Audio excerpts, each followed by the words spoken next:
Hello again, everybody. We're here for lesson 2.4, which is equations with no solution or infinite many solutions. Let's look at a couple examples here today. So here's our first example. It's a pretty long equation here. We're not going to go through every step, but just to get us started, we're going to remember to do combine like terms on the left side.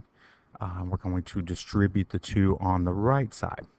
And when we do that, we're going to get this green equation here. And going from there, we need to combine like terms on the right side. So that would be the 4 minus 9. That's going to give us this situation. Now this is our first special case here that we're going to look at. And I want you to notice this step right here that I just circled. You get something equal to itself. And that should immediately alert you to this case that we're going to come to here. So we'll get to that here in just a second.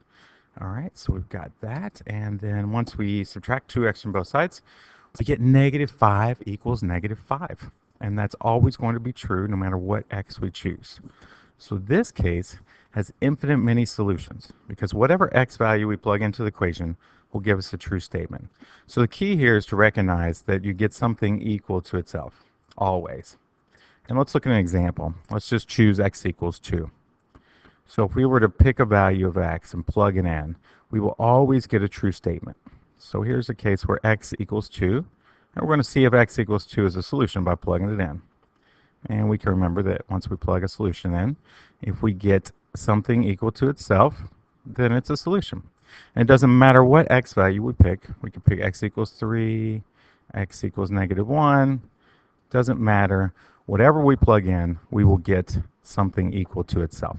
So in this case, again, this is infinite many solutions. Here's our second example for today. We've got another fairly complicated linear equation, but let's just remember our steps while we're reviewing this concept of no solution, infinite many solutions. We can also talk about solving equations. So on the left side, of course, we're going to distribute the -2 to both terms. And on the right, we need to distribute the 3. And once we do that, we get this blue equation here. At this point, we want to combine like terms on both sides of the equation. You notice we have x's that can be combined, on both sides. And when we do that, we get this equation. And this is our first clue. Let's compare this to our last one. Here we get something not equal to itself. So notice the -6x's are the same, but the +4 and the +3 are non-equivalent. So let's see what happens. So if we were to add 6x to both sides, we would get 4 equals 3. And we know 4 does not equal 3. So in this case, it does not matter how we rearrange things. We will always come down to something not equal to itself.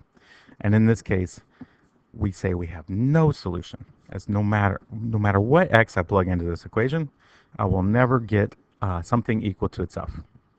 Okay, so that's our second case there. Takes care of no solution and infinite many solutions. Thank you.